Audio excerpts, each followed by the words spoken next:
How to fix Spotify can't play this right now error. If you're facing the error of can't play this right now on Spotify, then in this video I will guide you on how to fix that. The first thing you want to do is ensure that Spotify app is updated. For that, open up Spotify on your PC. Now you want to click on the three dots at the top left corner, select help. Now click on about Spotify. If there is an update, you will find the option of install, so go ahead and click on that.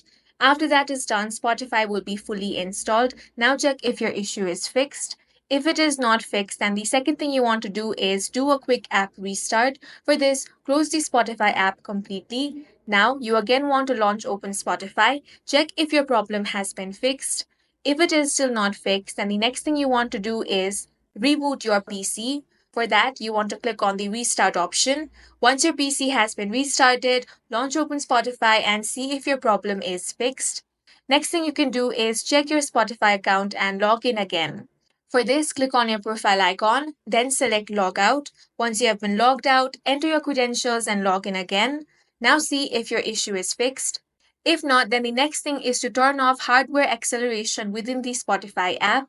Click on the three dots at the top left corner, then click on Edit. Now click on Preferences. Here, scroll down a bit.